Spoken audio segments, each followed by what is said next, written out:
Welcome, listeners, to today's episode of the Black Business Roundtable. I am your host, Doug Blacksher, broadcasting to you live from the City of Diversity, Oakland, California. We are visiting this week with the Nile Swim Club of Pennsylvania, the first African-American owned swim club in the United States of America. The new mayor-elect of Oakland, California, Shang Tao appreciation dinner was this week. See my Instagram reel for the celebration. My ride or die sister, friend, colleague, and co-host, Dr. Ashley Coleman, is back with us once again, and we sure missed her last week when she hosted, when we hosted Barack D. Obama Shaw running for the governor of California. Congratulations, Barack. We got you back, man. And two equestrian of color, Brianna Noble of the Cowgirl Ranch, a.k.a. the Black Cowgirl from the George Floyd protest, and the Xfinity Commercials, and Andrew Pearman of the PEARMAN Ranch in North Carolina. Once again, Andrew Pearman of the PEARMAN Ranch in North Carolina. With his Frisian name Ivan, and also Hubert KWPN approved Dutch harness stallion. Folks, can you believe we are only 10 days away? 10 days away from Christmas. Hashtag Urban Cowgirl Ranch. Hashtag Barack Obama for GOVCA. Hashtag the PEARMAN Ranch. As always, thank you, Donnie Glover of the BlackUSA.News Network for the honor of the Black Business Roundtable being a part of your growing network of dedicated to bringing the real unfiltered news in America, folks. Before the news, you hear the BlackUSA.News. Hashtag the BlackUSA.News. Hashtag Donnie Glover. Today, December 15th, as noted via the National Day calendar, today is National Cupcake Day. I like that already. National Cupcake Day. And it is also Spiritual Literacy Month. Hashtag Spiritual Literacy Month. This December, we can broaden our minds and deepen our faith. Broaden our mind and deepen our faith by reading the book about spirituality, faith, and religion. Thank you, National Day Calendar. Some current events of the news today. The loss of DJ Stephan, Twitch boss at the young age of 40 years old. Premiering tonight on Netflix, Volume 2 of the new Harry and Meghan, featuring the Duke and Duchess of Sussex. Hashtag Harry and Meghan. Hashtag Duke and Duchess of Sussex. Hashtag Netflix. This week's Black Business Roundtable Thumbs Up goes to dun dun dun dun. Thank you to the wonderful hosts that offered their home this past Monday evening for Mayor-elect Shang Tao Appreciation Dinner. And folks, it was an amazing event. It was truly awesome. We had a great time. And this is an indication that Oakland is moving forward in making all residents and businesses accessible to government and have a much better life, quality of life, and business life. So once again, the host who opened up their home to Shane Tao, Mayor-elect Shane Tao, for the outstanding appreciation dinner for all the volunteers and workers who worked on her campaign to bring a successful campaign to a successful win. Thank you. This week's thumbs down goes to dun dun dun dun, and I'm going to keep saying this every week. Those businesses that are here in Oakland that are destroying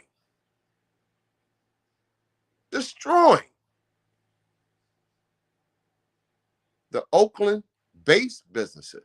So if your business is here in Oakland, California, and you are not a Oakland-based business, you will be identified, and we will be making sure that we report you to the city of Oakland and make sure that the city of Oakland continues to follow the rules and regulations that will offer Oakland-based businesses contracting first.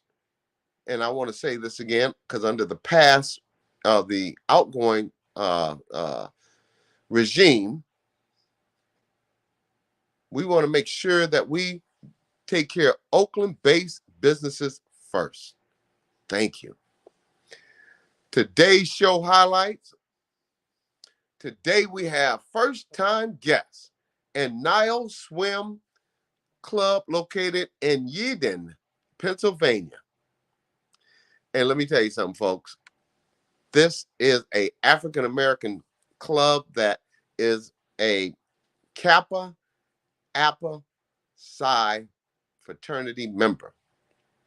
The historic Nile Swim Club, the first private swim club in the United States that was owned and operated by African Americans.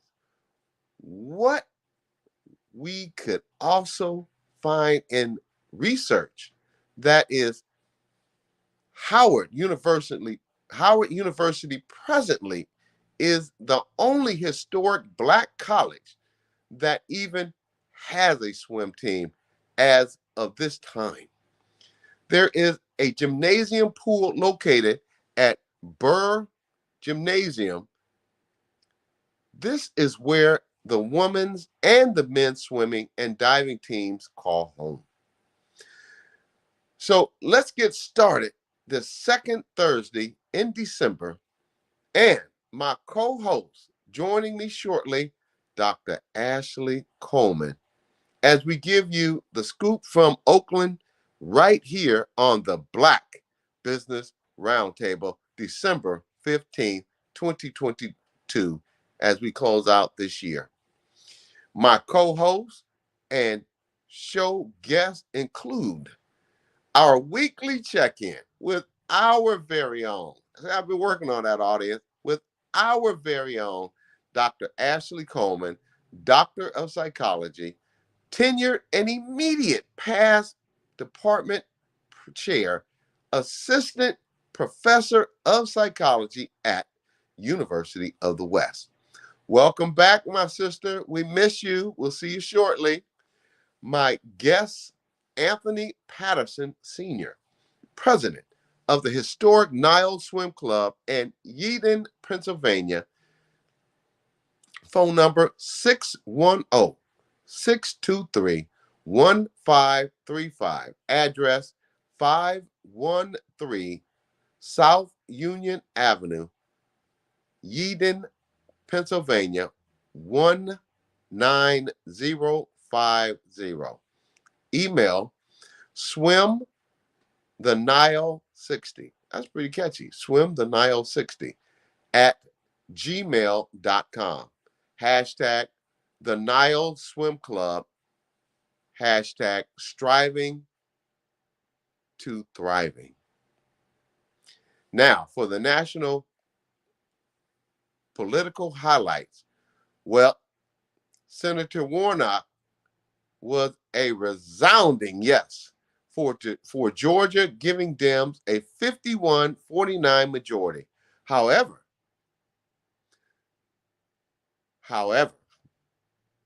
Senator Kristen Sinema of Arizona, a Democrat, oh, well, she was a Democrat, now decided she wants to switch parties and become an independent. This is after running as a Democrat and scooping up all that cash. Do you imagine how much cash she walked away with? Could it be she realized that she has a high probability of losing her next election against a true Democrat in 2024? Does this mean you will return all the money that Democrats gave you, Senator? Will you return that cash? Under the notion that you were running as a Democrat. Some of this politics can turn into politricks, as we know. Not only a dino, as she appears to be, as many also say about Joe Manchin, as both have put wrenches in what should be an easier role for Democrats. And now, for today's news of the day, has Dr. Ashley made it to the show yet? We got to make sure we got our sister back there to give us that energy we need, that mental therapy of the day. If she hasn't made it there yet, folks, I had an opportunity to enjoy. Oh, there she go. How you feeling, Dr. Ashley? I'm well. How are you, Doug? Girl, it was, I had to fight myself to get here, but I am here because, as we both know, it is a pleasure. It's an honor to come here each week. And audience, we don't get paid for this. We do this because it's our job to inform America, and specifically Black America, what's going on and how we can get the mental health that we need and the news that will keep us informed and making intelligent decisions on politics and business in America, in our community. Dr. Ashley, how you feeling today, my sister? I'm feeling well. Happy to be here with you. Heavy heart, which I'll touch on, in the Therapeutic Thursday segment, just still trying to fight the good fight for mental health. Well, I'm going to turn it over to you, audience. And now, our news of today. And I missed you last week. Oh, thank you. Yeah, the bug is going around, but I'm back strong. I missed you guys too. You look great. You look great, my sister. And the news of the day, Dr. Ashley, please take it away. Thank you. Thank you, Doug, and good evening, listeners. On this day, again, courtesy of the Equal Justice Initiative that provides this daily calendar of reminders of how far we've come, and then in some aspects, how far we still have to go. On this day, December 15th, 1915, a white mob rapes and lynches Cordelia Stevenson near Columbus, Mississippi. And here we see that, unfortunately, the headline is Negress is hanged. And there was a loss of life of Miss Cordelia Stevenson. And not only did she lose her life in a heinous way, but unfortunately, her body was left hanging for days near a railroad track to terrorize Black residents. And several months earlier, the barn of a white man who, Mr. Gabe Frank, was burned down, and the town quickly focused suspicion on the Black community members, including Mrs. Stevenson's son. The deep racial hostility at that time permeated the South, as we know. And at that time, it was, guilty by suspicion. And although Mrs. Stevenson insisted that her son was innocent and had been out of town at the time of the barn being vandalized and burned down, and though no evidence tied her son to this, authorities seized her son and her husband, Arch, for questioning. Subsequently, again, Mrs. Stevenson was killed in retaliation, as well as no one was ever held liable for her death. And she was one of at least 20 victims of racial terror lynching occurring again in Mississippi, and one of at least 655 Black people lynched in Mississippi between the years of 1877 and 1950. I have a dear friend who works for the African American Policy Reform and under the work of Kimberly Crenshaw, who's an African American attorney, and they have the Say Her Name campaign, which has been very vital in bringing to light Black women specifically who have been killed and have not received justice yet. So tonight we say her name, a Miss Cordelia Stevenson of Mississippi. Doug?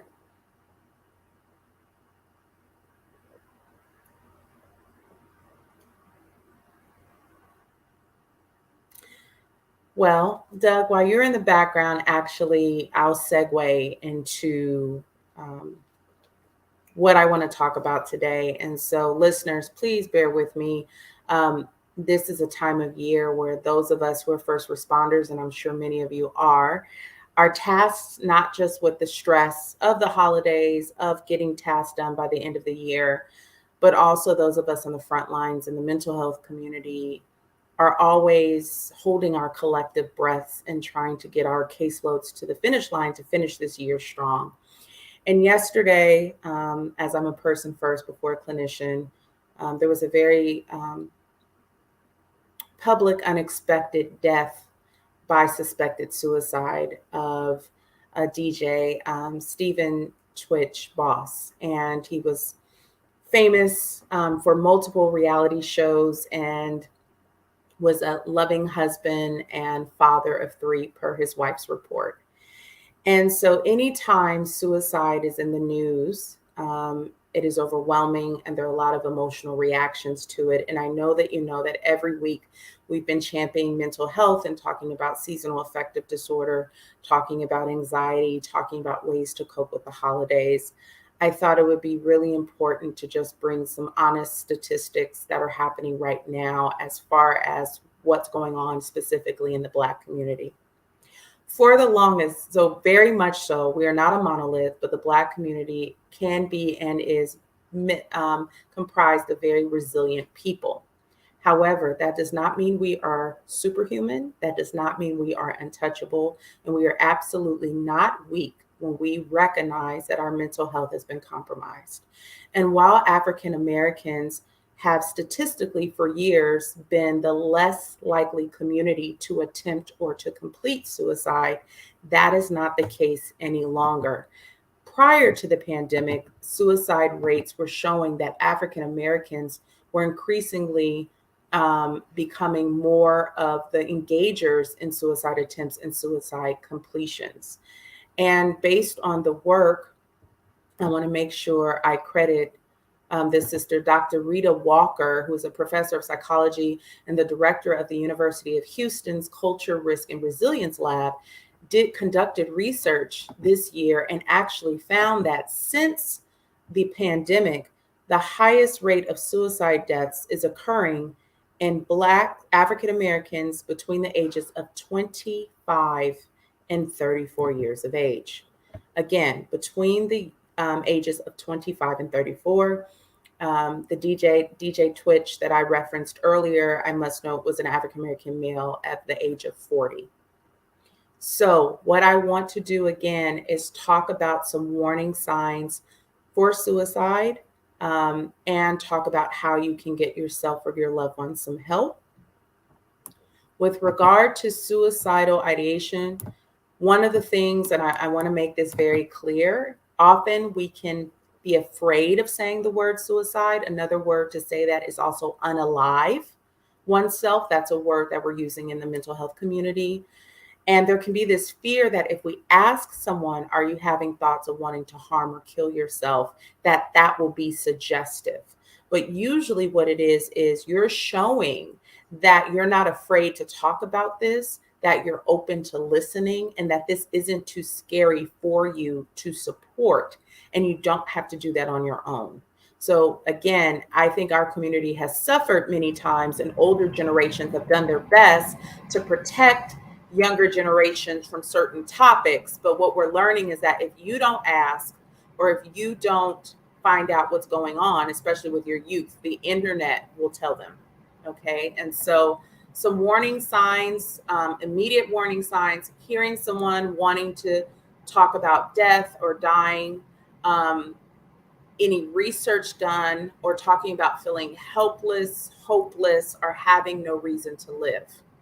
Other types of risk, and this information is coming from the Suicide Prevention Resource Center, talking about feeling trapped or in unbearable pain, talking about being a burden to others, increasing the use of alcohol or drugs, acting anxious or agitated or behaving recklessly, sleeping too little or sleeping too much, withdrawing or feeling isolated, showing rage, or talking about seeking revenge, or also withdrawing from life and not showing that same fervor or interest in activities or people, and displaying mood swings. And so, again, any of these signs, as always, you can dial 988 and have an immediate be connected to a caring professional to help you, if it's you personally, or talk you through how to how to support a loved one. If you are asking a loved one, if they're having thoughts or you see these warning signs,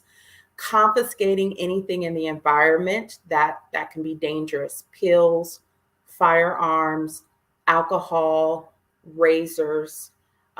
Again, maybe not having them drive, being willing to drive for them.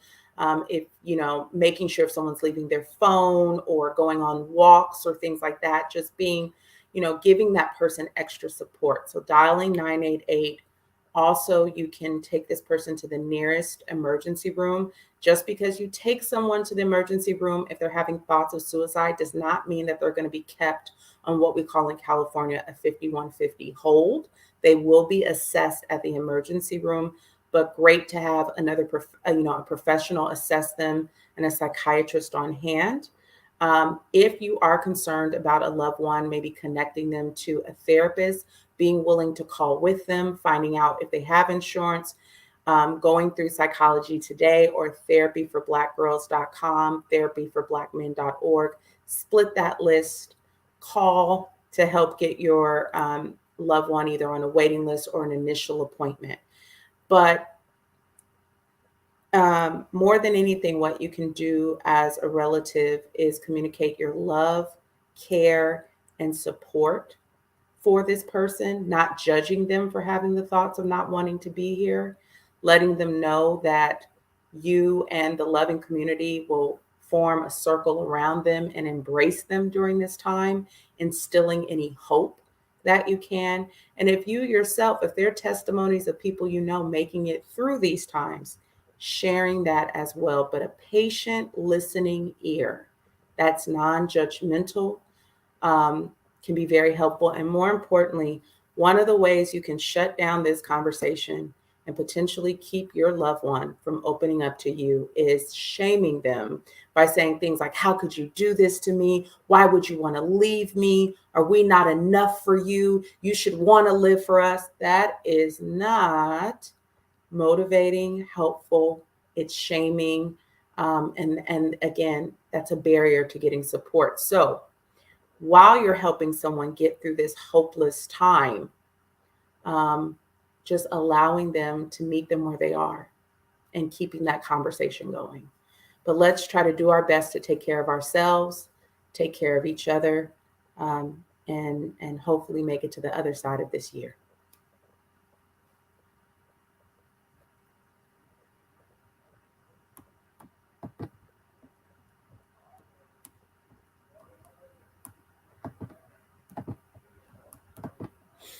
And I'll just add to, as well as if 988-911, I also just want to let this be known too.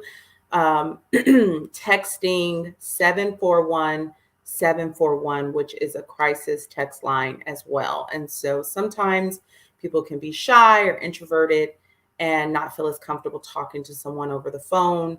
But also 741-741 is a crisis text line that is available. So there is help out there. Please reach out. Now is a good time to get on someone's caseload. And again, if there's any hesitancy, offering to call with the loved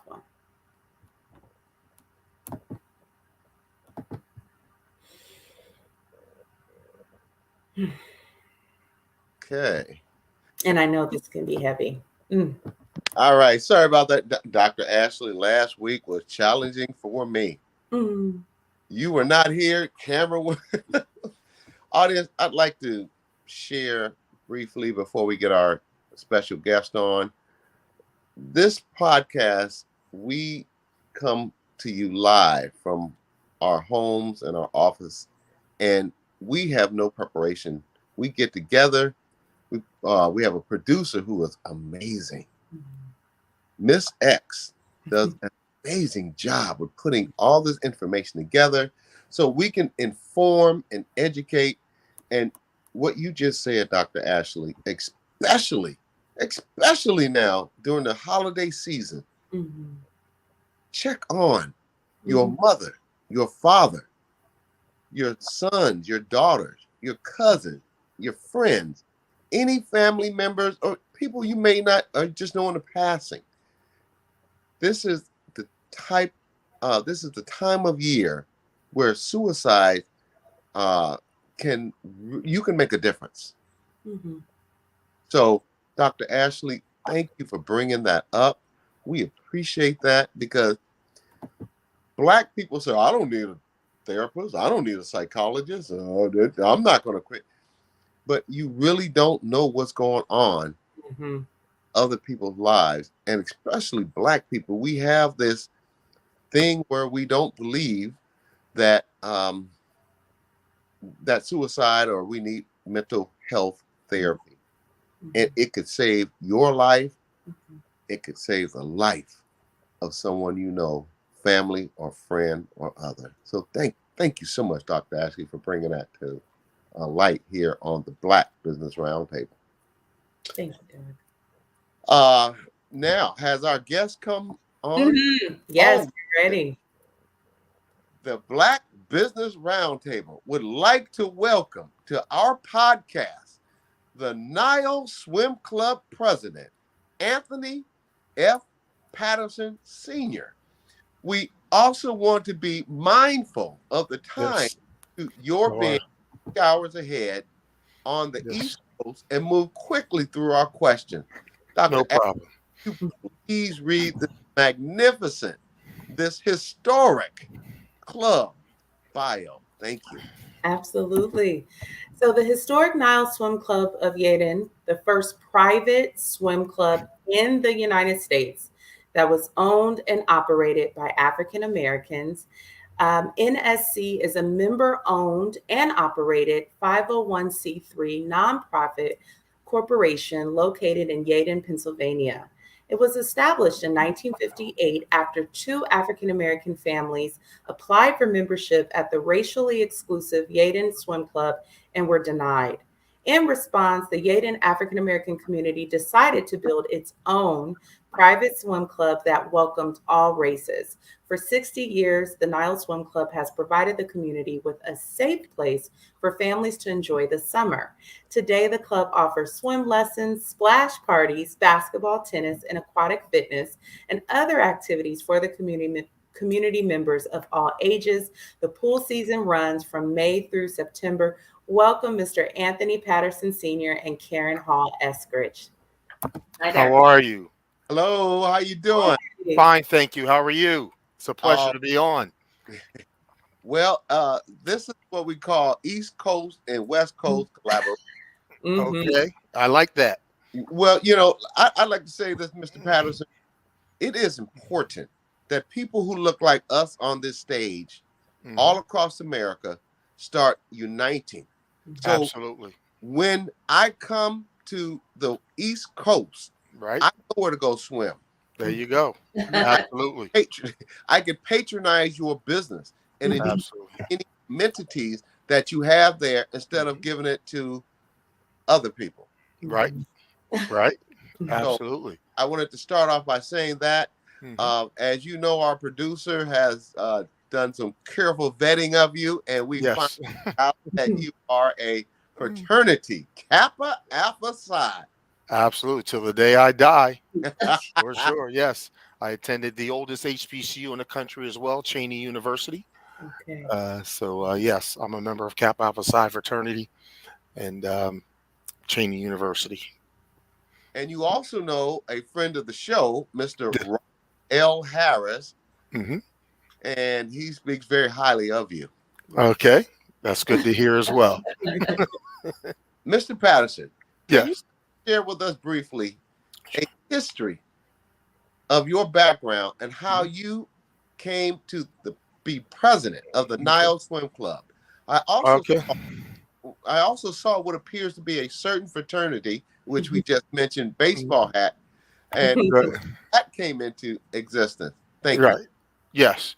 Yes. So yes, I was born and raised in Yeadon, PA. I'm the youngest of 19 children.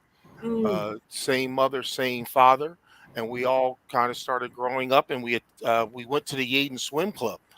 So growing up in Yeadon, PA, the Nile Swim Club was always a part of our life. You know. Okay. So yes. So my brothers and sisters would take me down to the pool rather often. And then after graduating from Yeadon High, then went on to Cheney University, as I stated. And I'm currently I'm the owner and CEO of Mainline Investors, which is a real estate and property management company. But I got involved in the Nile. The story is kind of funny. It's twofold. I just happened to a couple of former current board members just reached out to me and said, Anthony, about 4 or 5 years ago, and said, Anthony, we're having some issues over here at the Nile Swim Club. We're having, memberships relatively low. We have some financial issues that we're struggling with. And can you please, lend us your expertise and your knowledge in marketing and all that good stuff, and some other folks that you know that are relatively successful to assist us in saving the Nile Swim Club. We're quite honestly, we're running into a bank foreclosure, and we have some liens and judgments, and the pool was in dire straits, let's say. So I reached out to some family members and some other business friends that I knew and said, listen, the Nile Swim Club's in trouble. They're talking about taking it. They're talking about, selling it and building condos on the land. And and my associate said, we will not have that happen. This 4.5 acres of land that our families, you know, purchased back in 1957, 58 to ensure that our children would have an opportunity to swim. So I just got to work with the board, and we just started working hard. We started chasing down, grants and donations and negotiating with the tax collection folks. And now we have over 1,000 members, and all our debts are paid, and we're, you know, on the upswing. Dr. Ashley, please. Yes, before I ask the next question, which I'll open up to both of you, I want to just say that as an HBCU alumna, myself, a proud Howard Bison. Okay, HU. Yeah, my right. final, I was required as a College of Arts and Sciences student to take swimming, and to actually my final exam was having to tread water in the deep end of the pool while singing the alma mater. Oh, wow. That's a good one. Which was a haze. It was such an experience. Right. Even though I'm a California girl, my parents put me in swim lessons. It was actually there and learning from my own people and alongside my own people, the comfort of just seeing people shed the phobia of water. And it was just so, and our professor, Maxie, was so intentional of letting us know what a privilege it was that we were having that experience. So again, thank you for what you do. And I have the privilege of asking that next question. But yeah, I'm talking about sisters with hair that were like, oh, no, we got to take swimming, get the braids, go, we're going to do this. Right. Such an Right. experience. So for the Absolutely. both of you, can you kind of share with us a little bit more about what were some of those initial challenges that had to be overcome before the doors initially opened in 1958? Okay. Well, Karen. the challenge is always money, right? Mm-hmm. And so in 1957, 1958, in the African American community in Yaden, they were actually going to the families and asking them to put up $500. And so our parents did. And so that was really where it came. It came from pulling the resources within the community to say this is important enough to us that we were going to invest in it. And, you know, most of us had a dad who worked and a mom who stayed home. And for folks to come up with $500 at that point, a lot of money. You know, and but yet they did it. And I would say that was probably the biggest challenge. I don't recall any adversarial interaction with the white community. As long as we were going to do our thing, they didn't care, right? We weren't going to infringe on their pool. That was good with them. And I would say mainly it was just, you know, making sure that we had the community all together and everyone was willing to invest.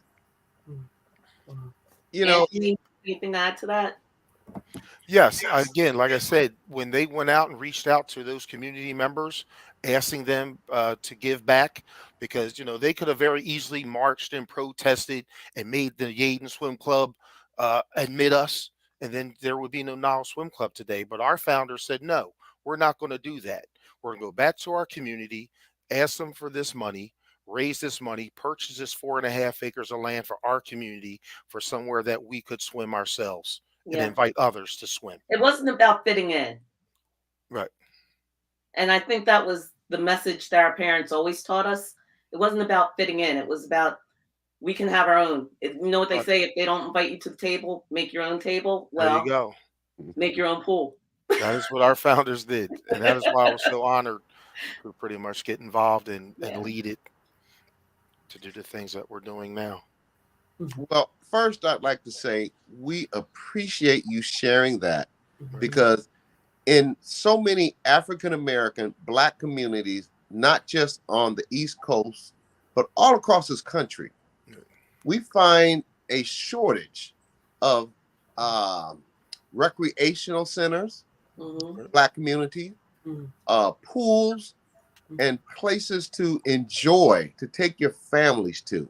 Right. So I think our West Coast, East Coast partnership and what you are saying can let people know, if you don't have to rely on going up to the areas that we aren't truly appreciated and invited to go to. We can create our own. And I personally, and I'm sure Dr. Ashley feels the same way, thank you for sharing this story, because I live in Oakland, California. I've been here all my life. Okay. And the flatlands of Oakland, let me be clear here. They have shut down pools and recreational centers and parks. And if you go up in the white areas of Oakland, they're flourishing. Birds are flying. They have city. And I say this, trying not to be sarcastic, but the parks are clean. You have the city workers who are up there cleaning and trimming and grooming, and but you don't find that in the flatland area.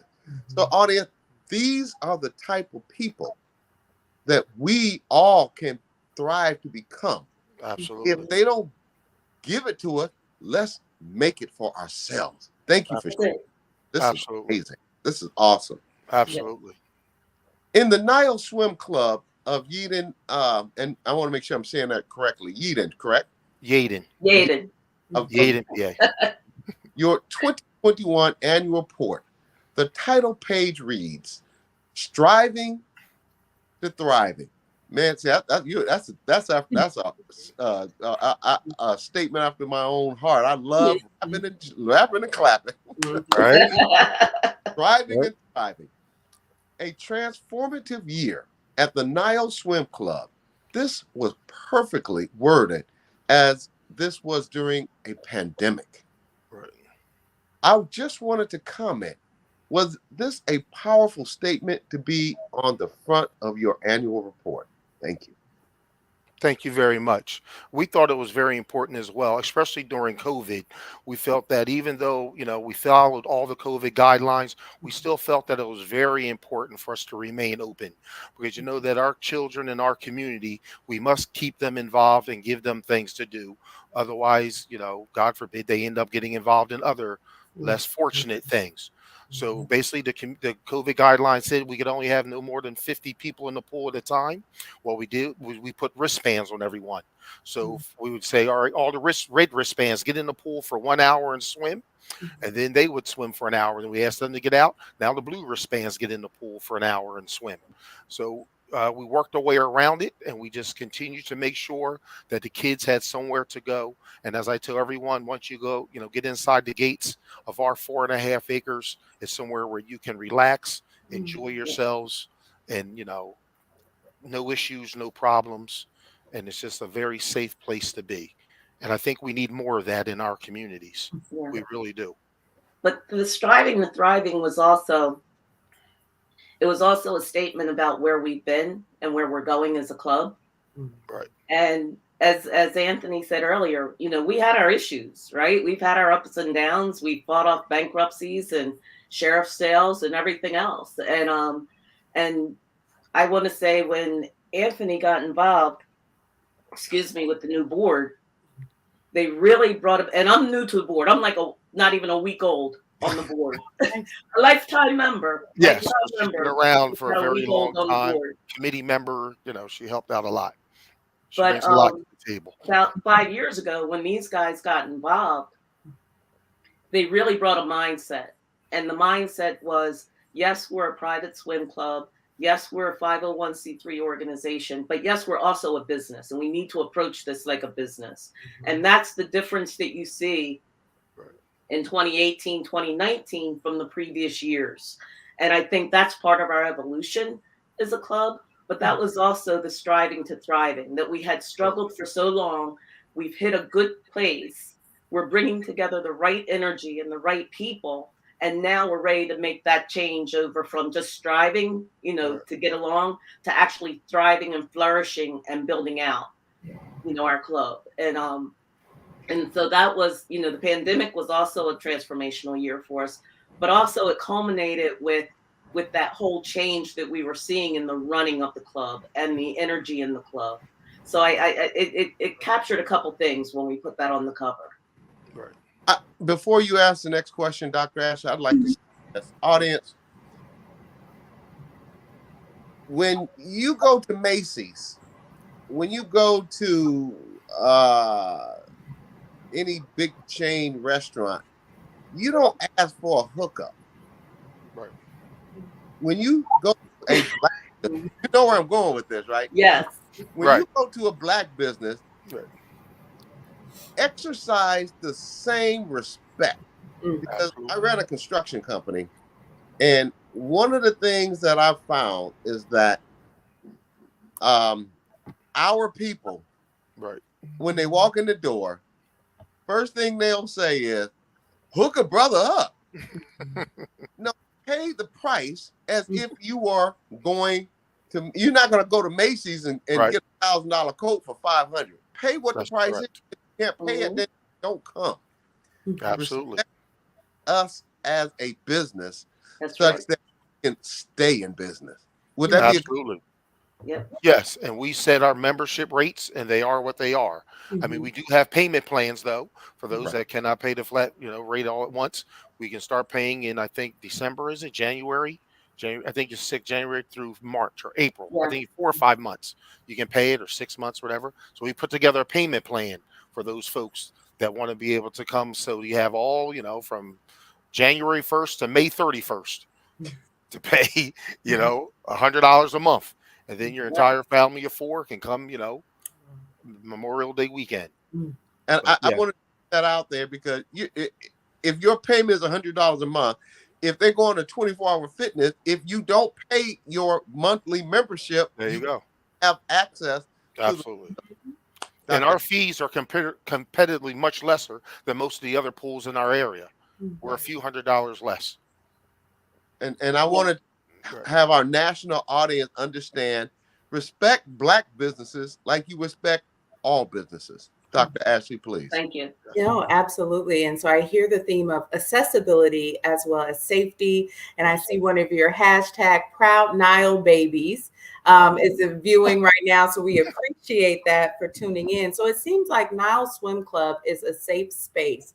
And yet for our people, we haven't always associated water with safety. And so in a disparity study, I think I saw the statistic that African Americans are 50% more likely in some ways to drown over their white counterparts. And that's a very alarming statistic. And so can you tell us about your platform, No Child Will Drown in Our Town? I love that. Yes. Anthony, that's all you. Okay, absolutely. That was a program that we started when I first came on board because I heard those similar statistics. As a matter of fact, they say 69% of African American children have little to no swimming capability. Wow. So if you could imagine, and our pool goes from 3 feet to 11 feet. So if 10 children jumped in 11 feet of water, the chances are maybe 2 or 3 of them may make it out of that water. When I saw those numbers, I just said, there's something that we have to do about that. So I got together with our board. We came up with this idea of No Child Will Drown in Our Town. And basically we provide free swimming lessons all summer long to anyone who wants to learn them. And we have a program. It's a 10-day intense course. And after 10 days, these kids are jumping in 11 feet of water. We're teaching these children how to swim safely. They can go to the beach now. They can go to any other pool in the country, and they will know how to jump in a deep in the water and swim to to the steps or to the side and climb out of that pool safely. And I think that's probably one of our most important programs that we started. And I think that is something that we should be doing pretty much across the country. Because what I see in our community, which is very sad, is that a lot of your public pools and other pools, they pretty much are like daycares. They pretty much just open and close. Parents drop the kids off. They let the kids splash around in the water and they go home. They have very little to no programs. And I think that these pools need to start having programs like No Child Will Drown, swim teams, dive teams, tennis team, basketball, all the things that we put together. A good friend of mine, someone I recommend you guys speaking with, Salam Thomas L., who I chose to stay. He wrote a book on I chose to stay. He's a principal in the inner city. And he started a chess program. And he told me that basically kids that learn how to play chess are pretty much better students than other students. So I said, you know what? I'm going to start a chess team. I reached out to our Mile membership and said, does anyone play chess here? About 5 or 6 of our members say, yes, we play chess. We went out and bought 6 chess boards. We put an announcement out every Monday at 5 o'clock. Come learn how to play chess. Had a dozen kids in our membership show up, start learning how to play chess. So I think that the pools in our community and other rec centers need to provide programs for our children. And I think that'll help with a lot of the issues that we're currently having in our community. And back to the topic of swimming, many of our parents watching their children learn to swim in that 10-day period said, can you teach me? Yes. And so we expanded it this year in 2022. It'll expand even more in 2023 to actually reach out to the adults. Yes. The pool opened in 1959. My father threw us in the water. He taught us to swim. I never remember a day not swimming. Right. But my mother didn't swim. My mother learned to swim as an adult. Right. And to watch her swim and to really master it and get rid of that fear was just really encouraging and impressive, right? As a child, watching your parents step into something that they fear and overtake it is just really something to see. And so when the parents stepped out and said, hey, we want to learn how to swim too. We said, yeah, we want to teach you how to swim too. Right. And so we did. We added the adult program, and now that will be an offering that we have along with No Child Will Drown. Correct. Wow. On the weekends, yes. We're teaching parents. Yep.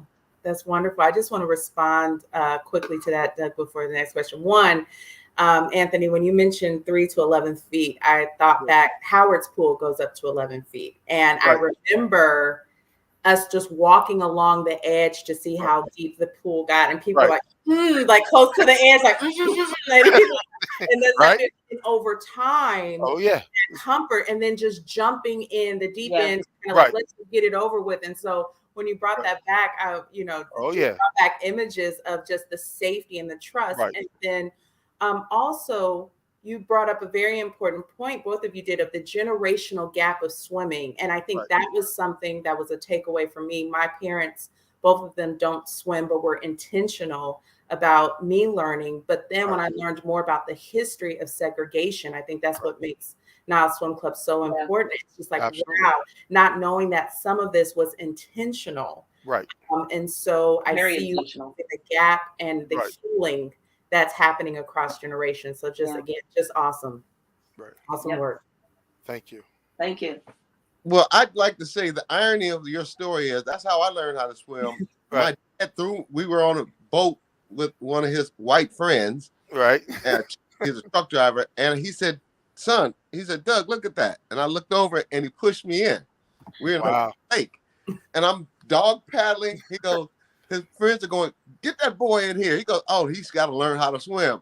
Guess what? I learned how to dog. Well, that's not the way we teach you, though. Correct. We no longer teach that way, but that's pretty much how we learned. I mean, But that is, but that also adds to the fear of the water. Right. And so if you watch our instructors with these kids, who some of them are scared, they're just scared to get the water on their face. And if you watch our instructor with these children, getting them in the water, having them float on their back, understanding that they're in a safe place with someone who's there to really watch over them and take care of them, it's just amazing. I mean, I watch kids who literally would not put their feet in the water, swim the length of the pool at the end of 10 days. And it really is something to see. And we're very proud of that particular program. Absolutely. Well, before I ask this next question, I just found out that I'll be working directly with our new mayor of Oakland, California, Shang Tao. And if you ever decide to come out to the West Coast, bring us out. Absolutely. Yeah. Bring us out. I have. I love the visit. And there's empty swimming holes that I would be more than happy to entertain a meeting between you and the new elected administration and bringing swimming in some of the areas here in Oakland, because the pools are just there empty. Wow. So let's talk offline. Absolutely. Absolutely. Let me ask you this. Your mission statement has a sentence that truly stands out. We offer a safe place for youth to develop healthy relationships and thrive to become leaders. Please explain on what you have seen from the youth you have grown up experiencing Nile Swim Club and how they have blossomed and perhaps are giving back to their communities. Thank you. Well, you're looking at two products. Right. And then many of our young youth have become like lifeguards, and they come to work at the Nile Swim Club. They've gone on to lifeguards. They've gone on to college. They come back during the summer and work for us during the summer as lifeguards and, front desk staff, snack bar staff, so we're teaching them, And when you think about when we were growing up, there weren't McDonald's and Wendy's and Chick-fil-A. Like, there weren't the fast food restaurants. There was the pool. And so your employment came from the pool for the most part during the summer months, unless you had an internship or something like that. And so as Anthony says, many of us were lifeguards. I was a lifeguard there from the time I was 14 until I was well into my 20s, used to part-time, when my kids were small. My kids go there, their kids go there. And then my great grandkids go there. I mean, so ours is just a whole generational thing with the pool. But we just we really do encourage our kids to take on leadership roles while they're there. And I mean, we've turned out educators, doctors, nurses, professors, you know, you name it, it's in our membership. Right. But many of those kids came up through the community, and the Nile was an intricate part of that growth opportunity and of their learning opportunity as well. Business leaders and the like. Absolutely. Yeah. Dr. Ashley, please. Well, I have the privilege of asking the last question since I know we're keeping you up late, but you No, talk we're fine. It's okay.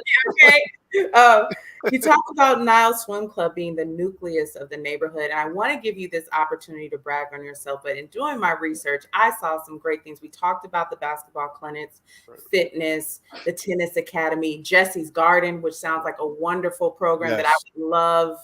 With food shortages and so much happening, love to get that education. Tell us about how Nile Swim Club is the nucleus of the neighborhood. Absolutely. Let me just start off by saying one of the other programs we started is our senior optimal wellness program. I mean, and basically we put together an entire program with our seniors in our community. I mean, and we've just done a host of things with our seniors, from water aerobics, chair yoga, you know, book club, flower arranging, art quilt making, self-defense, line dancing, flea market, bus trips to exhibits. I mean, so we just put together a host of events for them, things to keep them busy, keep them engaged. I mean, and they love it. I mean, they look forward to it. We open the pool early for them so they can get in before the kids show up. So, you know, we have 11 o'clock before the kids start running in at 12, 1 o'clock. We have adult swim early. We do the aerobics and all that good stuff early on for our seniors, and they just love it. You know, so that's We just also part of do the health fair. Don't forget the health fair. There you go. Yep. Okay. With the Moors. Yep. We do a huge health fair, children's health fair. And I just believe that those are the types of things that we have to begin to do in our community for the seniors as well as the young children and adults. We do a teen nights, we do teen parties, all that stuff, just to keep those kids engaged and safe and out of trouble. Because as you know, there's a lot going on in our community here in Philadelphia. I'm sure it's happening in Oakland as well. I think the important thing to really understand about the Nile is we're a private club, but we're not exclusive. We're very inclusive. And so even though there are folks who may not be members who live in the community, we always open our doors to our community. Jesse's Garden is a prime example. You know, it's a community garden. They just had great vegetables, and now we have fruit trees as well. So that's a big thing. The health fair is a big deal. The tailgating once the Eagles start playing. You gotta see the birds. I know. Oh boy, I saw it. Go birds. But we really do. We during the pandemic, Anthony and his team had a great food giving program. Food drive. And so just to make sure that people had what they needed, during that period when things were just so short in the community and in the grocery stores. So we do see ourselves as a vital part of the community. Well, before we go to a quick commercial break, I would like to say this. Once again, if you come out to the Bay Area, first off, I had a high school friend who passed away over about a year ago. His name was Cedric Troop. Very big swim advocate. Okay. He swam Alcatraz to San Francisco when they had, and I think you heard about that. They have that event every year, raise money. And he was really pushing to get kids in swim centers. I mean, and he also ran for mayor of Oakland. Cedric, he passed away about a year or two ago. But to that end, when the new administration, Mayor Shang Tao, who I'm going to be working very closely with, make sure we improve the quality of life, not only in the white areas, but the black area. I would be very happy to set up a meeting to introduce you to her and develop this type of program in Oakland, California. So We'll talk offline Okay. about that. But I want to make sure that the city of Oakland has the same opportunities that you're providing on the East Coast. And Absolutely.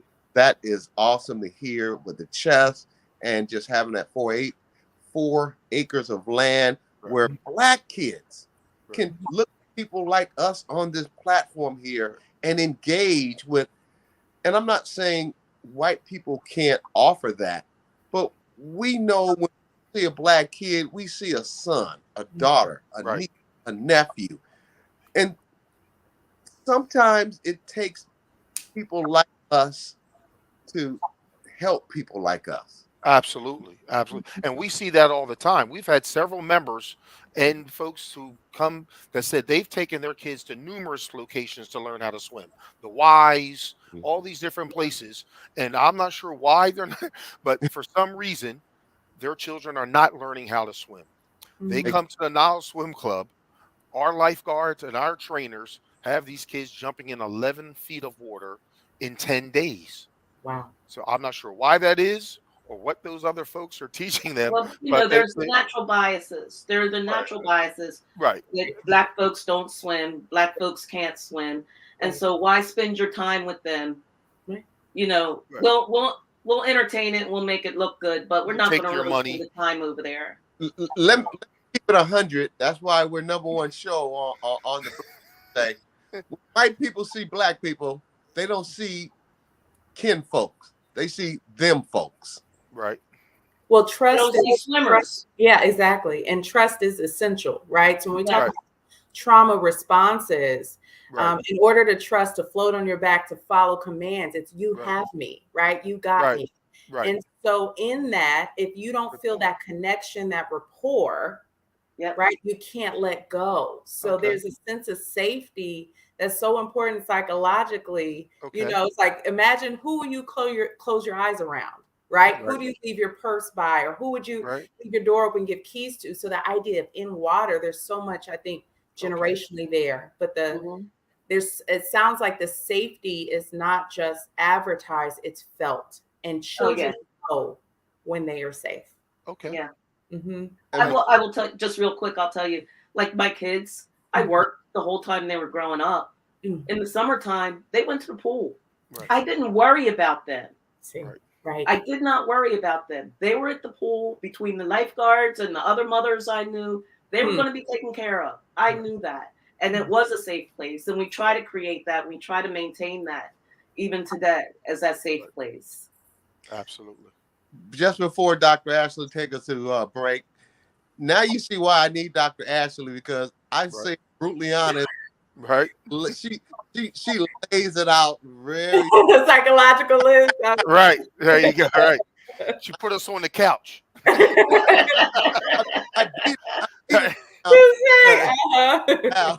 put you on the couch. There you go. Nothing wrong with that. Dr. Ashley, can you please give our founder an acknowledgement? Thank you. Sure. So thank you, Mr. Donnie Glover of BlackUSA.News. Listeners, please be sure to tune in to our sister programming. We have Chap and Friends on Mondays, Party Marty Let's Talk on Tuesdays. There's also Black USA Crypto News with Kamal Hubbard on Fridays. And boys, there are a lot going on in that industry. So tune in to find out what's going on there. Saturdays, we have the Blackout Live from New York with Tajmir. And on Sundays, we have 60 Minutes in Black USA with Michael Haney. To join our BBRT advertising family or to be a possible guest on the show, you can reach us by email, BBRT2021@hotmail.com. In your email, please include your company name, address, website, and contact information for vetting consideration. Back to you, Doug. The Nile Swim Club as their values. I love saying that. And before I finish this, asking this question, I am so proud to have you on the show with Dr. Ashley and I, because we don't hear about a lot of Black-owned swim places. Let's just keep it 100. Now, if Dr. Ashley want to smooth that out, but I am when our producer brought this to my attention, I said, absolutely. We have got to give value to our kids when the parents are at work and the kids are at home doing nothing.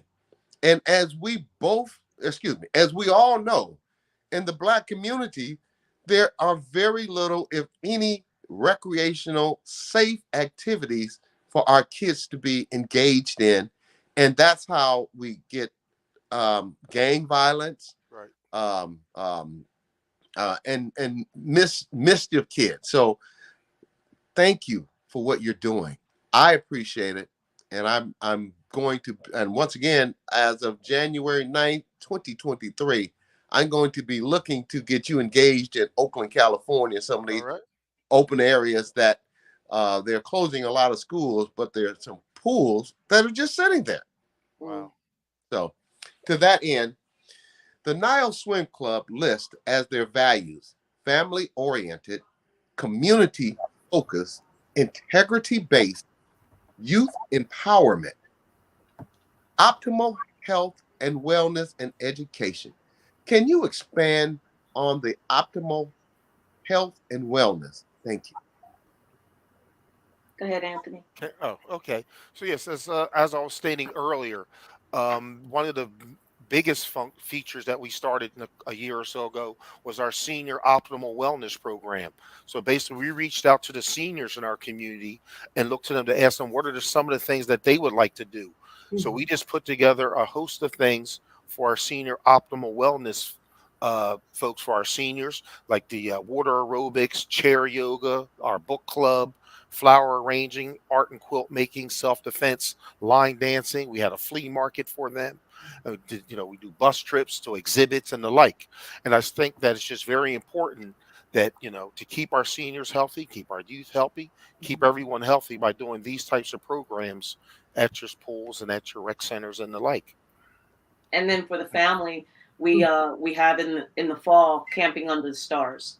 Right. So we have all the acreage, and folks come out. They put their tents up. They do bonfires and marshmallows and games, and they all sleep out in their tents. Big and it's like a nice overnight way for people to commune and just really enjoy their kids and have a good time. And it's all fenced in, so it's safe. Right. And and the pool is covered at that point. Right.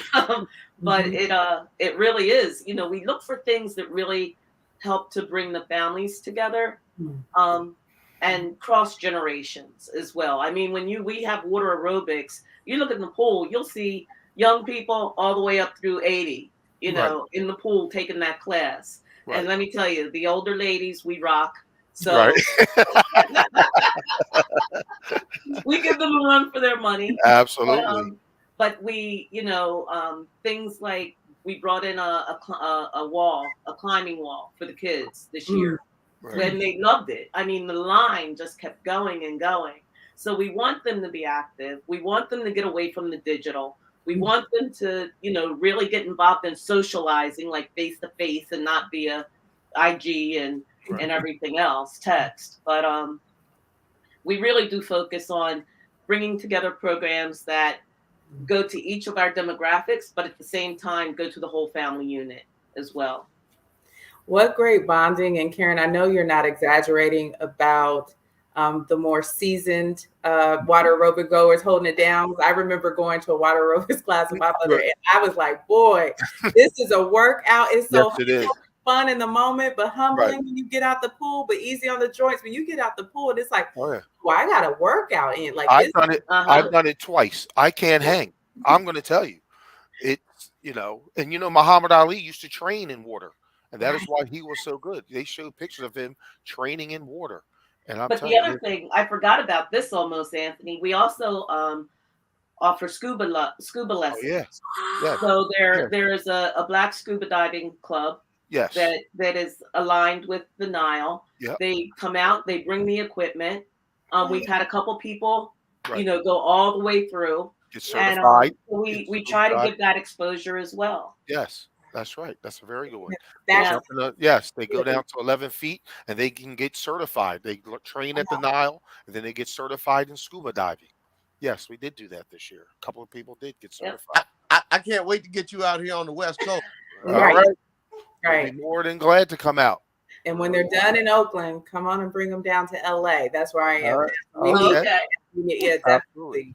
But as you know, all these programs do take funding. I mean, we provide all these things, or most of these programs are free. The No Child Will Drown, the swim team, the dive team, the youth basketball, the garden, the tennis academy, the water aerobics. They're all free. But Let me say this. yes. And Dr. Ash, before you ask the next question, Mhm. I am very proud to say that I was very instrumental with making sure we had a new administration here in Oakland, California, a new mayor. Right. And everything that you are saying will reduce crime, Absolutely. create a stronger African-American Black youth in Correct. our communities. Jobs. Yes. More kids will go to college. So Yes. when I say that January 9th, January 10th, you'll be getting a call from me saying, pack your bags, come to California, come to Beverly Hills, like Beverly Hills. But all the things that you are with out there on the East Coast, Right. we desperately need here in Oakland, California. We have Absolutely. kids. I mean, the crime, the communities are falling apart Right. under our nose, under the Right. past administrations that Right. have led this city. And I look forward to Right. working with you in Oakland and looking at some of these vacant school pools. Oh, look at me rapping. Vacant school pools. Right. So take a look at it. And the government has the funding Okay. to either put a kid in jail Right. or put a kid into a pool. There And you that's go. what we'll talk about soon. So, Right. Dr. Jackson, please. Yeah, Okay. sure. And just to piggyback, I think also, again, Oakland is very much a football hoop and baseball city. What I really appreciate about the Nile is also exposure to Right. other pathways of recreation Right. that are often, there's a lot of gatekeeping. And so when we talk about scuba diving, we talked about chess, Right. gardening, all these things where even camping under the stars, again, Right. Karen, I think you mentioned it's fenced in. And, as a Right. I'm like, I know, because wait a minute, where we going with this? Wait a minute. But, again, the Right. cultural competence Right. to develop and expose our Black and brown children to activities without that typically aren't meant for them or thought of them in mind. And I see you centering that. And so that, again, just that exposure can do so much. So next question, Anthony, this is for you. So in the message from the president, you mentioned that in this inaugural Nile Swim Club annual report, you reflect on the successes and lessons learned and how to build a better future. And I imagine the pandemic was challenging. And you mentioned that kind of the adaptation to, the hour rule. But are there any other lessons that surprised you as you kind of evaluated, again, the wins and the opportunities for further development? Again, I think that probably the greatest lesson was that seeing and learning the need of all this stuff in our community. We know that our community has challenges, and you just kind of take a look back and say, what can I do to help with all of these challenges? And I just went to our board and said, listen, we got to provide an outlet for these children. We have to give them things to do, keep them safe, and just, keep them motivated in the right direction. So I just reached out and I said, listen, let's just come up with some programs. throw them up on the wall and let's make them stick. So we just start throwing things out. Okay, listen, let's teach these kids how to swim. And next thing we're teaching hundreds of kids how to swim. We said, let's start a swim team. Now we got kids that are learning how to swim fast and working with Jim Ellis and learning how to swim fast. And then, we said, all right, let's start teach these kids how to dive. Cause they say we don't know how to swim. We don't know how to dive. I said, I got a couple, I used to dive growing up. I said, let's, show these kids how to dive. So I think what I learned most importantly is that I saw that there is a need in all of our communities, and that we really have to, for those pools that are open, you can't just make them, daycares and just let the kids splash around in the water. You have to be more than that, and you have to be better than that. You have to give these kids other things to do. You got to teach these kids how to swim. You got them there for 8-9 hours, or for at least 5 or 6 hours at least. Just telling them to jump in and around in that water. Just give them things to do. Teach these kids how to swim. And we're going to work on a scholarships now. That's our next thing. As a matter of fact, we just got a book deal. So someone wants to write the history of the Nile Swim Club. Nice. So we're working on that right now. And to talk about all the things that the Nile Swim Club went through. And hearing all the stories back in the 50s of how it started, to how they had our issues in the 70s and 80s and 90s, and possibly in the 2000s as well, until now. We're doing very, very well. But, there was a lot learned during all that time. And I was very, I'm proud of our founders for, deciding not to make us join the Yaden Swim Club and saying, we're going to go back to our community, and if you think about it, that was back then, it was like $250 per family, or $500. Well, $250 in today's money is close to like $2,600. Yeah. So think about that in today's time. If someone came up to you and said, give me $3,000 or $2,500 to start something, and we need, several hundred of us, I'm not sure how many, I think we do have the rolls on all the donors, but it was hundreds of them that said, I believe in this, let's do it, but, it's just, it does take work though. And it does take funding. Like I said, we write grants. So there's grants out there that you can get assistance from USA Swimming, like the Moors. We have a host of donors that help support us. We have, all that stuff, and that kind of helps us, to provide all these things at no cost, because it's not. That brings me into the next important of any program, business, etc. Finances are needed to run any organization, and the Nile Swim Club is no different. Absolutely. In 2021, revenue came from membership dues and guest fees, contribution, grant, fundraisers, and other sources.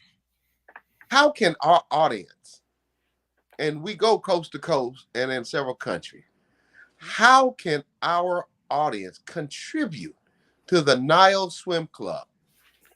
Thank you. Karen? Okay, we have a number of ways that you can contribute to the Nile Swim Club. The easiest way is via text, the number 1 Nile, so 1 Nile to 44321, and that will allow you to go in and donate directly to the club. You can donate while you shop through Amazon. You can choose us on Amazon Smiles as a recipient, and that will send funds our way. You can visit our website, nileswimclub.org, and there's a button there that says donate. You can hit that. You can buy a brick. A brick is about $160. That puts you in our legacy square, and that's there forever. You can buy a tree. We're right now working to line our property with trees, and you can buy a tree and donate that. You can really donate the money. The money is a big deal. And that can happen via that site too. And then you can also go on and buy our merchandise. We have a series. Anthony has on one of our sweatshirts, a great hoodie. We have sweatshirts, hoodies, t-shirts, water bottles, all kinds of paraphernalia. So you can go out and you can buy that. But really the best way is via text. That's 1 Nile to 44321, and that will allow you to support all of our programs. And please, that information. I was just getting ready to do, so I just wanted to confirm it so we can put it on a banner for our visual audience. One Nile, and that's 4432. You text one Nile to 44321. Okay, perfect. Great. And I just put that in, text one Nile, so we can stream that, make sure, and then we're going to announce it to at the conclusion of this segment. Okay. Wonderful. Dr. Ashley, please. And as far as the No Child Will Drown, we put over 600 kids through that program. It's probably a little more than that. Probably more than that if we take the in totals from this season. Right, probably close to about 800, 900 kids through No Child Will Drown. Absolutely. And I would like to say, can you imagine how many kids you deterred from hanging out on the streets, right, running around in the summertime, absolutely, and getting in trouble? I mean, this is amazing. And there are times when kids come up to the gate that may not be members, just hanging around, and they'll just see me kind of working around at the pool, and they'll just come up to me and say, I don't have, I'm not a member. We're just looking to come play a little basketball. Has his basketball in his hand. I'll say, come on in, kids. Go play basketball. They just want to come play ball. Their parents aren't in a position to get a membership. That's another option you can do. We have members that basically pay for a membership for families that don't have it. So if you want to pay for a family of four for a membership, you can. The cost to teach a child how to swim in our No Child program is about $200 to teach a kid how to swim. So we're putting together a program where you can teach one kid how to swim for $200, 10 kids for $2,000. Teach, our corporations, we're looking for them to donate, teach 100 kids how to swim for $20,000, and we'll be teaching kids how to swim all summer long.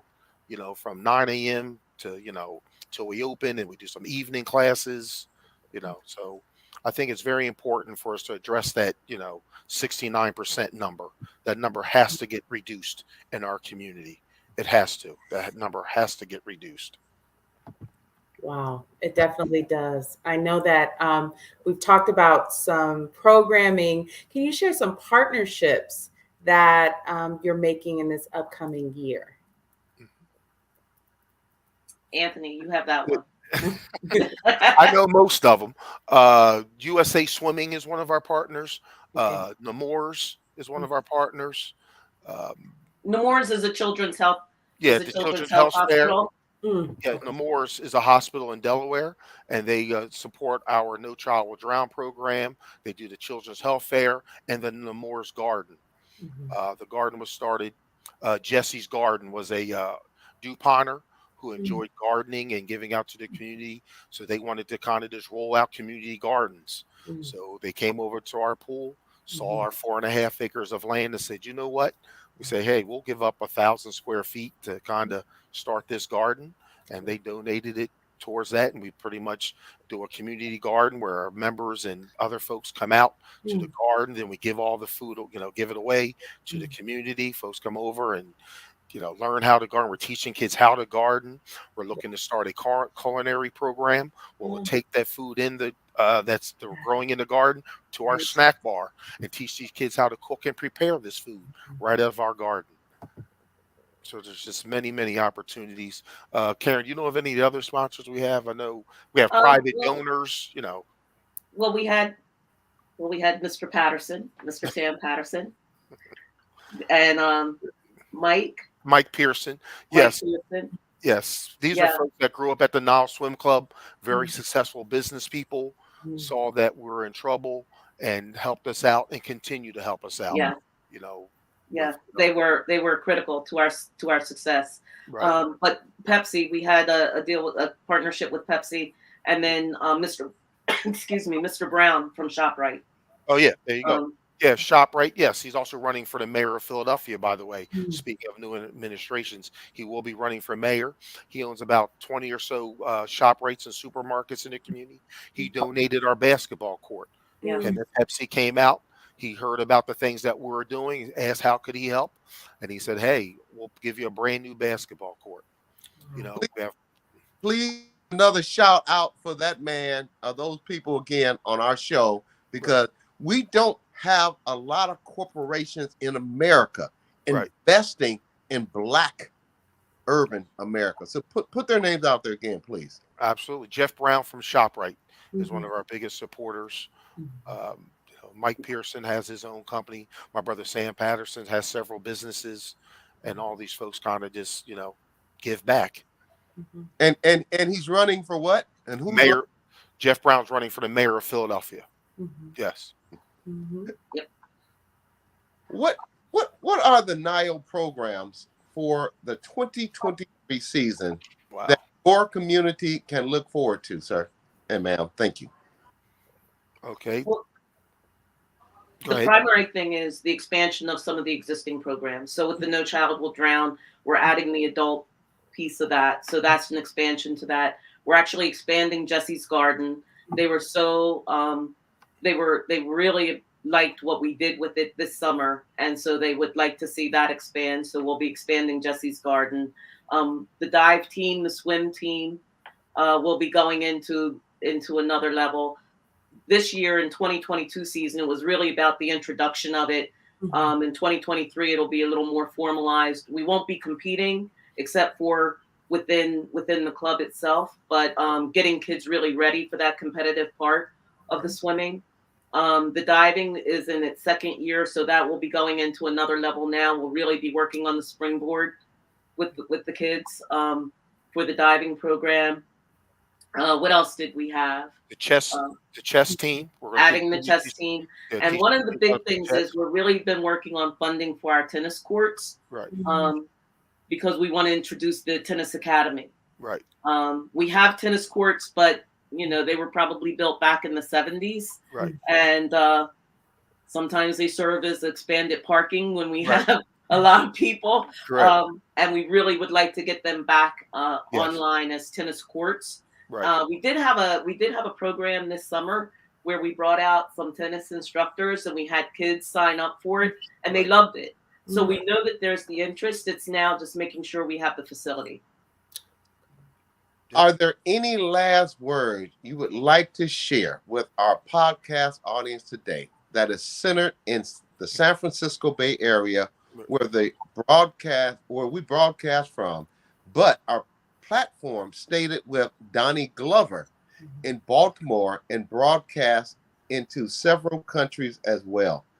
We have posted links you provided in our show description to share with our audience so they can learn more about this amazing, awesome Nile Swim Club. Thank you. Yes, thank you so much for having us. It's truly been an honor. Like I said, please visit our website at nileswimclub.org. Any assistance that you'd like to give for any of our many programs is truly, truly greatly appreciated. And anytime, if anyone would, visit our website, you can also contact us there as well.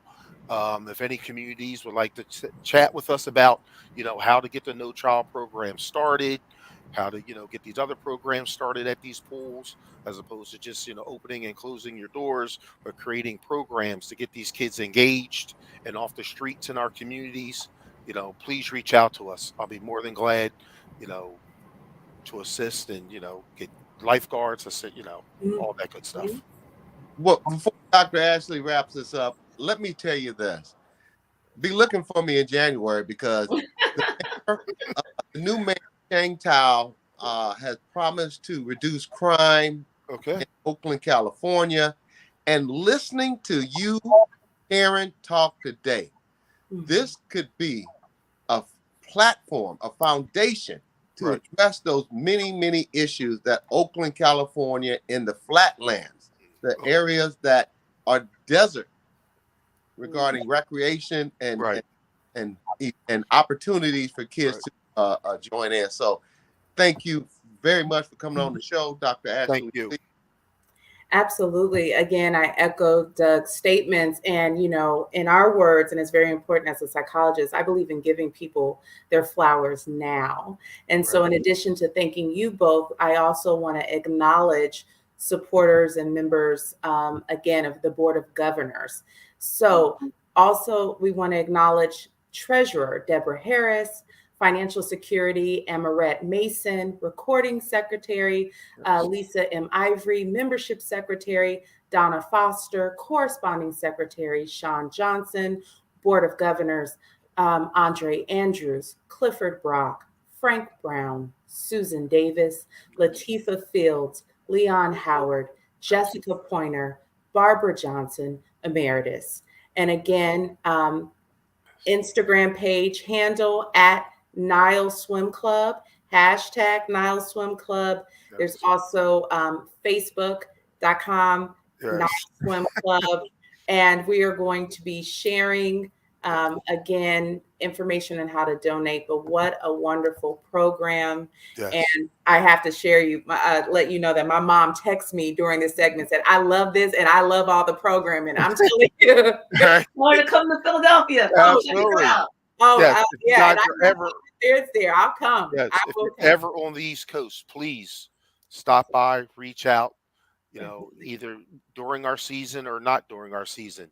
If you happen to be in the Philadelphia area, please reach out. You know, born and bred here. Well, I'll be, the hostess with the most. But again, yes, thank you so much for acknowledging our board. They do a phenomenal job. We're all volunteers. We work extremely hard. It's an amazing group. And again, thank you so very much for having us. Yeah, thank you. We really appreciate it. Well, we'll have you on next year talking about what you're going to be doing in Oakland, California. Absolutely. Let's go. I'll definitely fly out. I'll definitely fly out. In the atmosphere. Yes. Right. Definitely fly out to see you. And we'll make sure we'll get some of that government money that will help. Yes. I just want to say this, audience, before these beautiful people leave. You find in so many Caucasian communities programs like this throughout. He was gonna go in. Where'd he go? We have a running theme. Like when he gets really passionate, because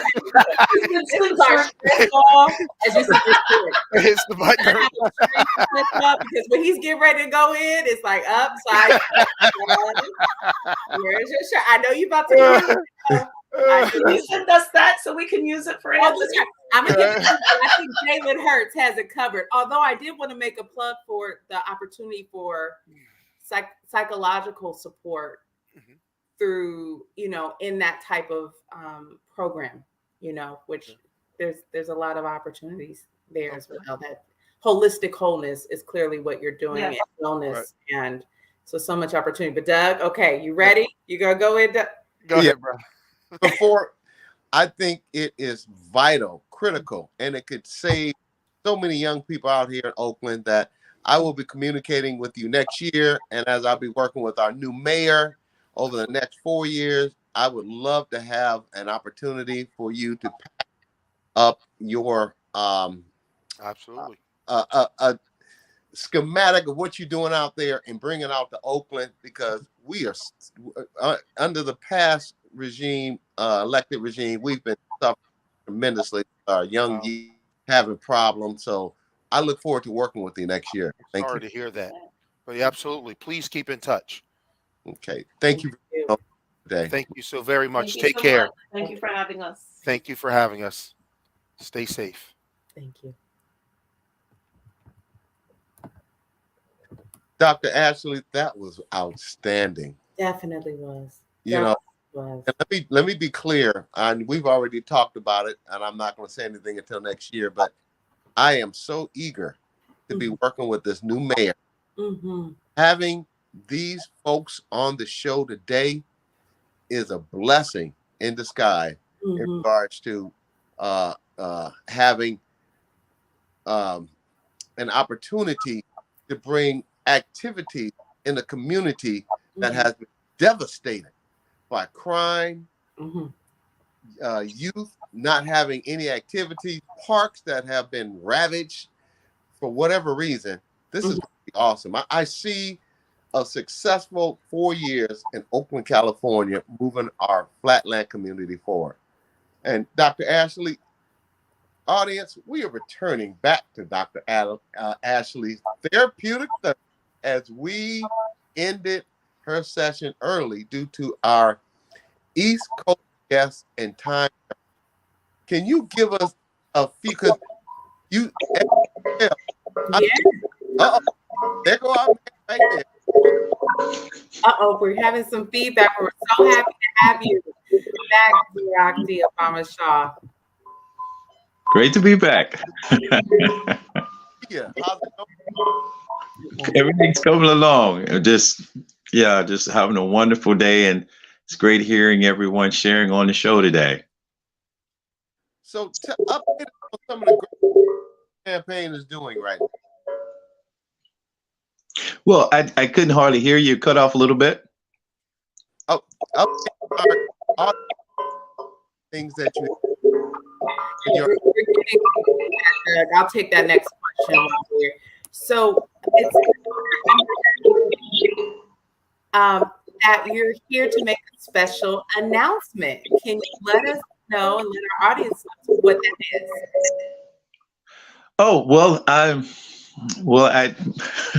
was looking at what I could possibly share today. It's like, I'm a bit of a performer, right? So I'm going to be singing a little Christmas music here in Alameda at the Alameda Theater. They're going to be having the opening night for what is Avatar 2, The Way of the Water. So I'm going to be singing at the theater. Anyone that gets in there early.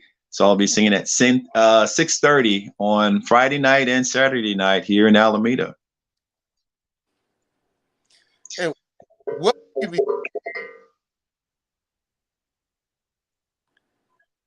Couldn't hardly hear you. What will you be singing? I'll be singing the Christmas song. Okay. Yeah. A lot of problems. And can you give the address? The address? I don't have the address in front of me. I thought they had put it on the show already. Okay. It's right up Central, though. Okay. And you're still cutting off for some reason. I don't know why. It must be my internet or something. Try my best to hear you today. Dr. Ash, I'm gonna go out and come because I think it's mine. Can you hear me now? We can. There's some background noise, but Barack, can you share with us? We know that you're musically gifted. We've shared before your background. I'm hearing the feedback here too. But this time so intensely. Well, I think I've heard a little bit of your musical background and campaign. When I said that I was going into politics and really just taking it seriously, and I said, I'm not going to do any music. I'm not going to do any singing. I'm not going to do anything. I'm just going to focus in on politics. You're right. That's nothing else but politics. And then I went to the local church and I was focusing on politics. And then I fooled around and said, I do music. You do music? It's like, what do you do?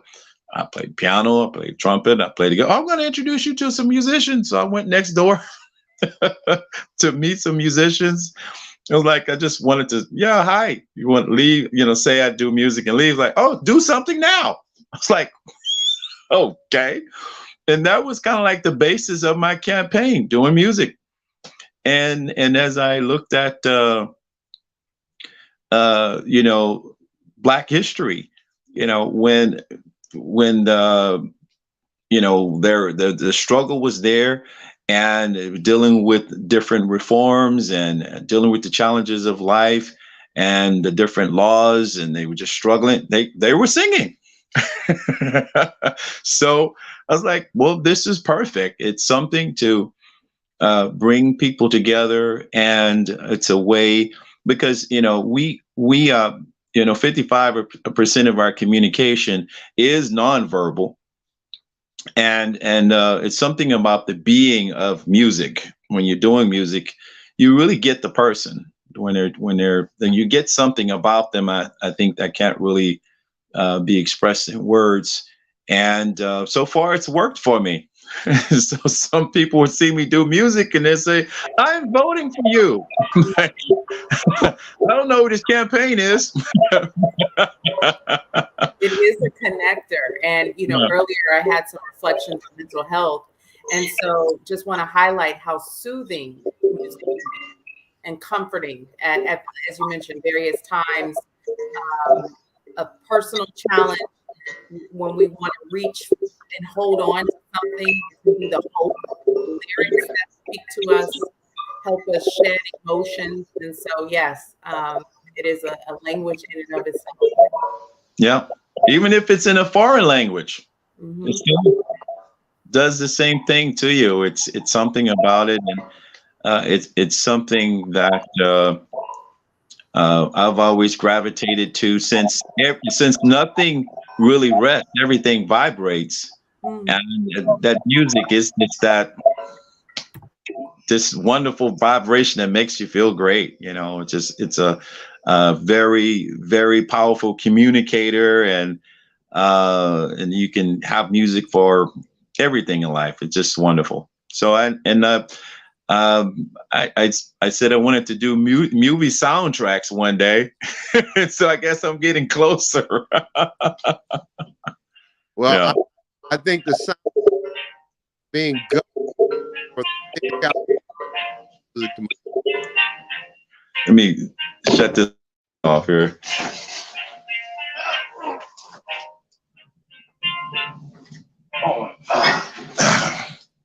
Sorry about off. And now I'm back. All right. The sound of California. I heard the sound of California. Yeah.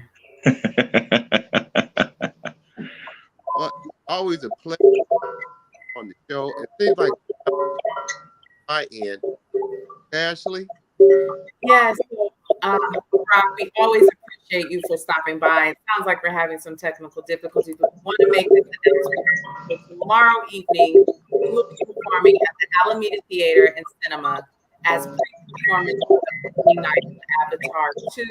We hope that you enjoy connecting with one of your first loves of music, and that you visit along with you and sharing your updates and announcements. Yes, and I'll be happy to make that connection with people. Like, you're the guy I voted for. Yes. It's another side of me here. Yeah. Well, thank you today. All righty. I will see you on the next one. All right. Bye-bye. All right. All right.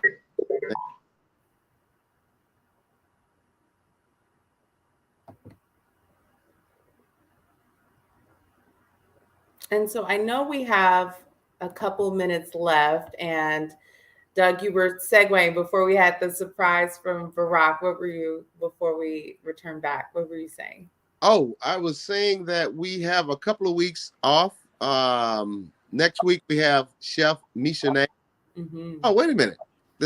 I think that was on his end because it's yeah. But anyway, we have a couple of weeks off coming up next week where we're only doing a 1-hour show. That is a piece of cake.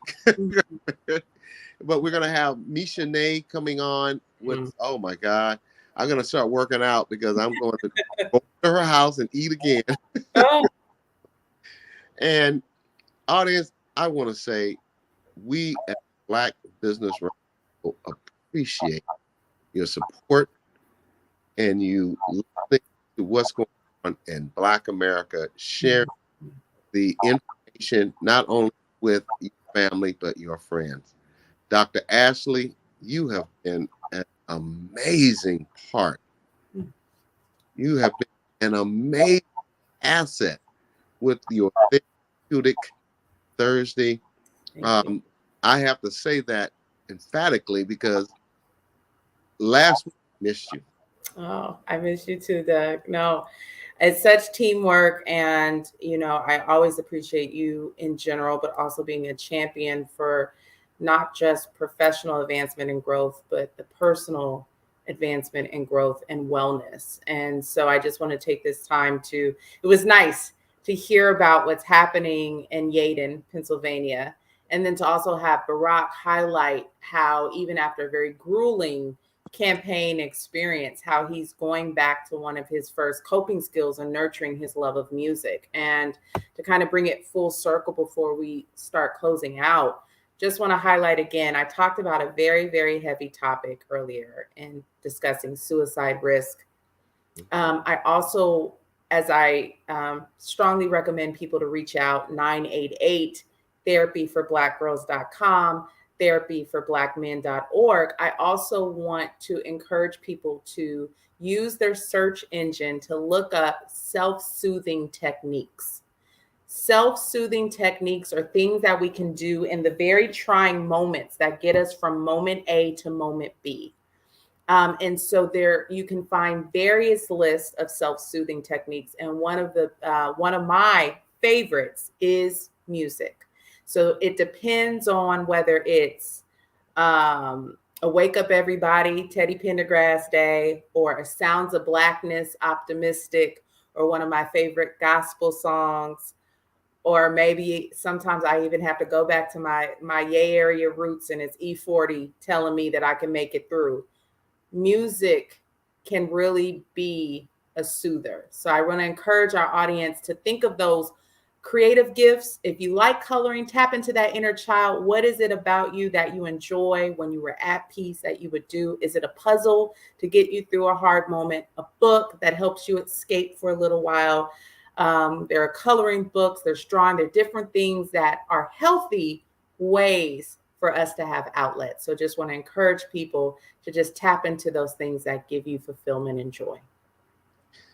Audience, as you can see, Dr. Ashley has given you many things that you can do that will increase the quality of your life. When you sit back and have nothing to do and you can get in despair, so Dr. Ashley, thank you for sharing this audience today. Thank you for sharing. And please mention the suicide hotlines again, because this is a season for loving and caring, but Yes. for many people, it's not. Right. I want to encourage everyone to use 988 for, again, any psychological emergencies or wanting to talk to someone 24/7, a warm voice on the other end that won't be judgmental and will be open to talking about whatever it is you need and pointing you in the direction of care. It's wonderful when we have supportive community around us, but there are moments when it is just us. You are worth that call. Okay. Please don't hesitate to fight the good fight to live another day.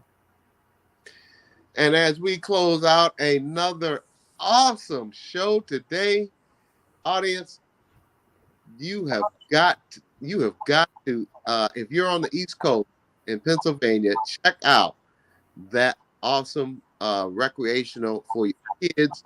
And if you are in a city in America that does not have that type of youth program, and it's just not for youth, it's for all people, but specifically catering to Black and African Americans, please support their mission and their organization. Dr. Ashley, can you close us out on the last few minutes that we have left? Thank you. Absolutely. Thank you. So we have friends of the show that we want to invite you to tune in to their social media pages to find out more about what they're doing. So one of our favorite pages is the Instagram handle is @millennial.democrats. Find out more about their opinions regarding politics and politicians.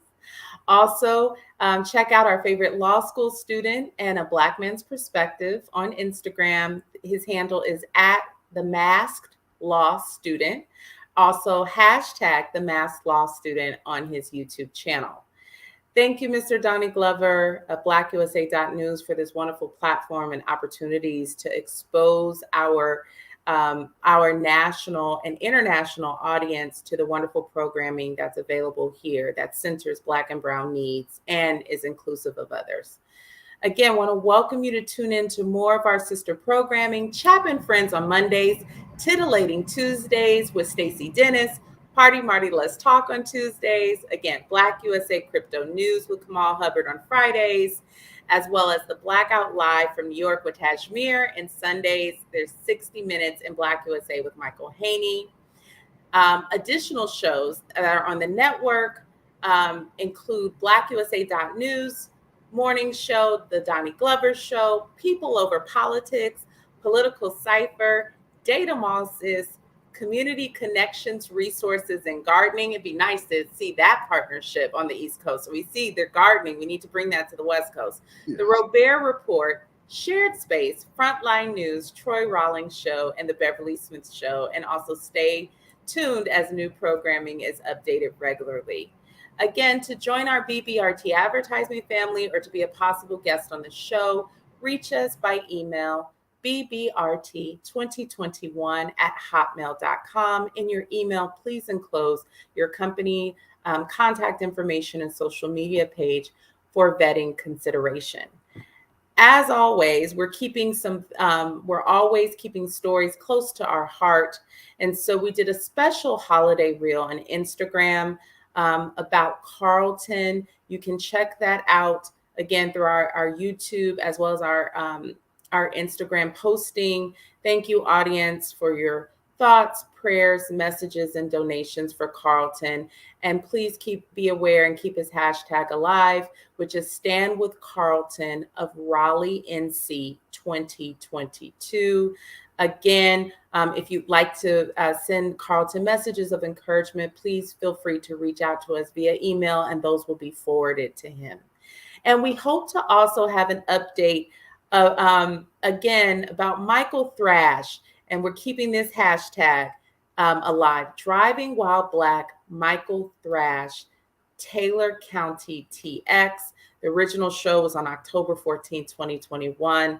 Please also look out for a follow-up show and updates soon about hopefully his justice that he's received. Doug?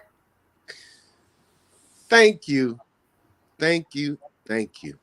Audience, listeners, all across this United States of America and several countries for joining today.